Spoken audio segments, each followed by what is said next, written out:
Here with Cole right now.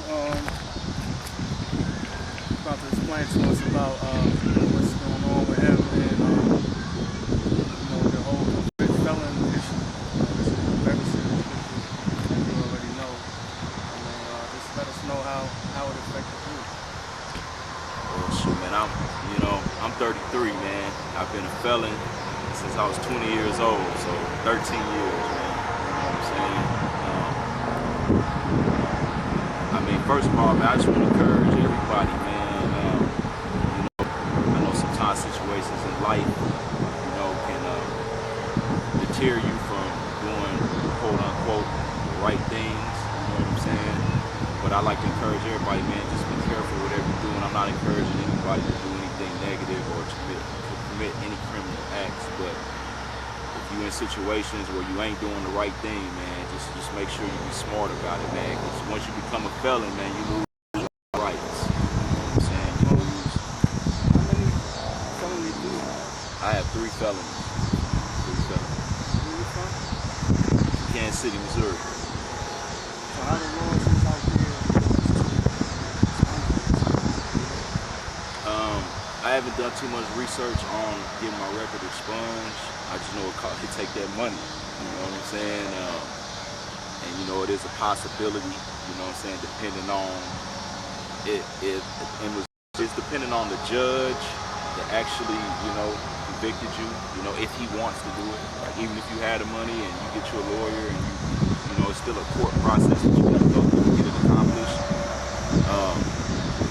If he don't want to do it, he won't. You know what I'm saying? It's at his discretion pretty much. You know what I'm saying? And I was pretty much blessed, man, by the man upstairs, man. 2 of my felonies is for sales of narcotics.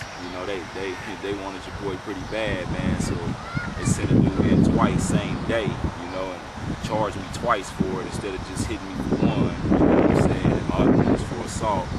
And in Missouri, we don't have a 3-strike.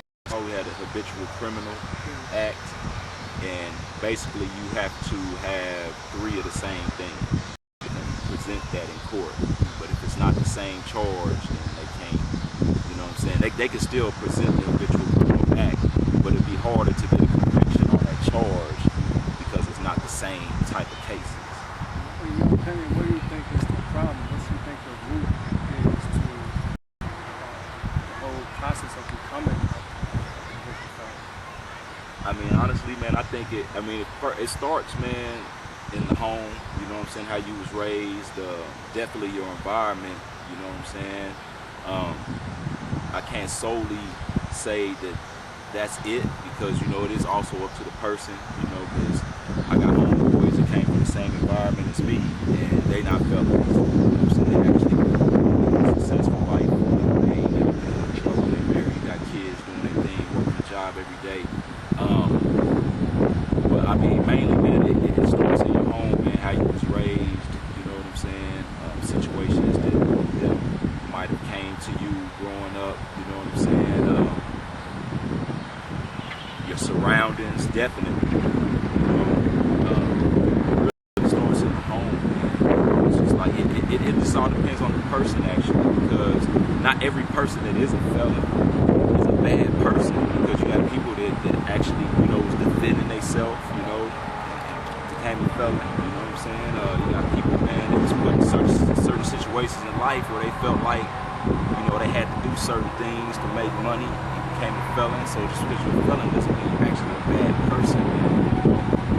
Well, if you didn't catch the cases that you caught, what was your goals? My goals are still the same, man. As they were even before I was a felon. And it's just, pretty much to just be the best person I can be in this life, man, and live the most successful life I can live. I say success ain't solely based on money and material possessions. It's just, being a good father, being a good role model, you know what I'm saying, and things of that nature. And I feel like I'm living my dreams, man, regardless of being a felon or not. Of course, it's a whole lot harder because, I like to be, job, things like that.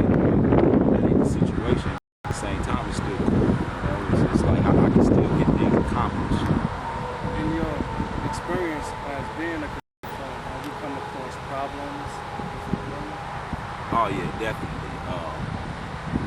Even before I was a convicted felon, I had problems. Like I was working, I had caught my dope cases, and I was out on I was going to court from the streets, and I was working at UMB Bank.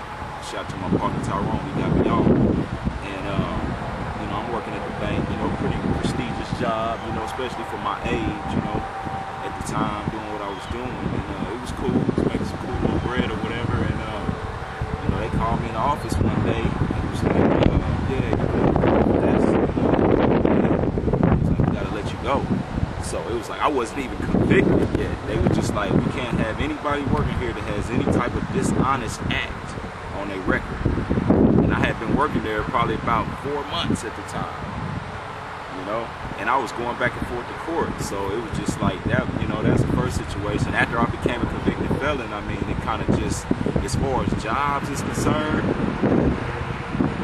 I'm a thin dude, man. I don't do too much working with my hands, man. I ain't, what I'm saying? I done, construction, roofing. I done everything under the sun, you know what I'm saying? But it's like what I prefer to do, I can't really do, you know what I'm saying? Because I'm a felon and they won't allow me to have certain type of positions. But I mean, at the end of the day, man, I can't really be upset with nobody but myself, you know what I'm saying? Is it fair? No, I don't feel like it's fair because, my felonies are so far long ago. I was a kid. I said, I'm a grown man now. My life is totally different, and I think that's what they should look at, when dealing with these situations, man, because people grow up, man. It's like everybody's not going to go through the same thing, so people grow up and they do different things, and I'm definitely doing something totally different than what I did when I was a kid growing up, so I'm in a whole totally different state, living a totally different life, so it's like,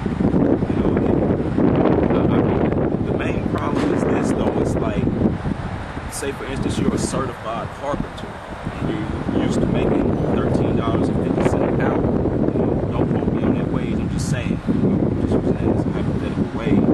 And you catch a felony, and you get out, you try to, do your thing, get back in your field, and they won't let you because of that. And then you're forced to go work at a fast food restaurant. And I'm not knocking nobody that work. You got to do whatever you got to do for your money. But what I'm saying is, when you're skilled in a certain trade or a certain profession, and you can't even utilize that because of something that you did in the past, because once it happens, it becomes the past. Even if it was yesterday, it's still the past. There's no need to dwell on it.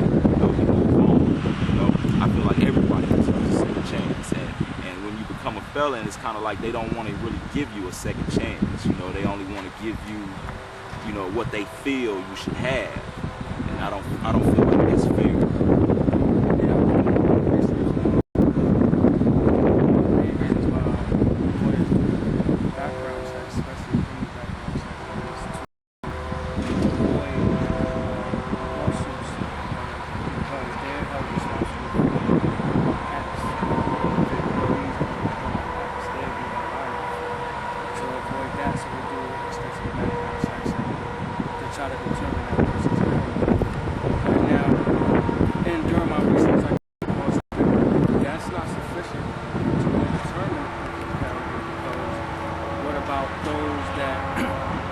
Was not convicted felons that committed, turned around, committed from the past.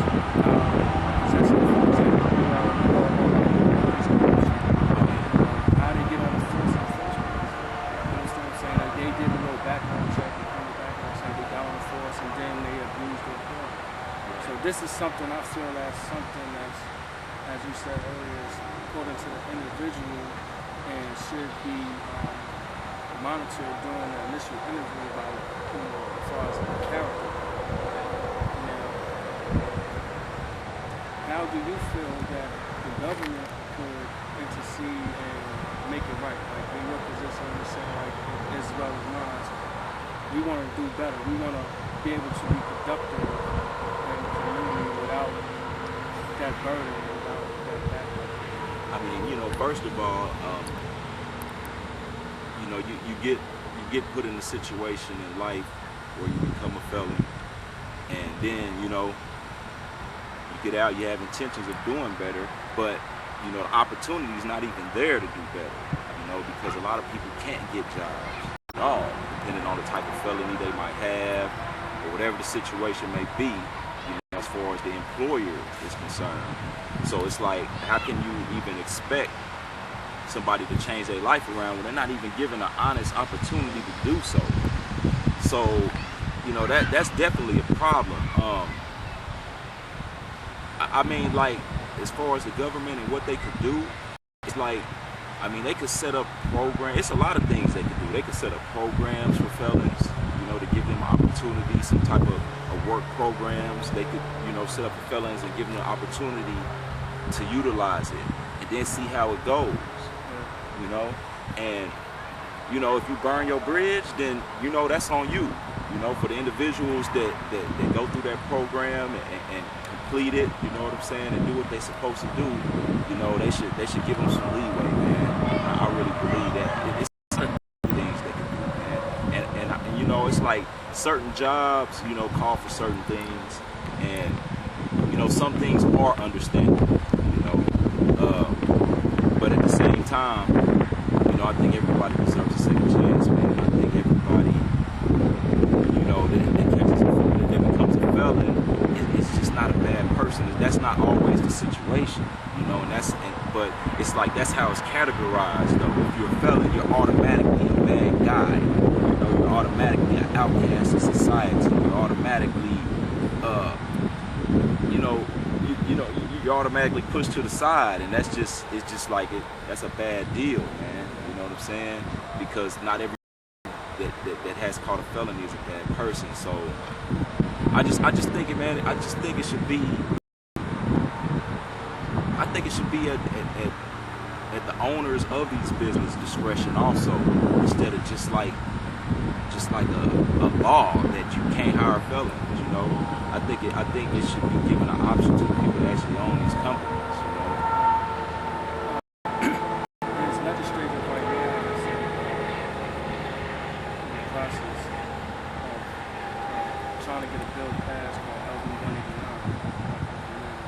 It's a bill that was proposed by Brenda Council, Senator here in Lincoln, actually out of Omaha, and the bill basically is to ban lots, ban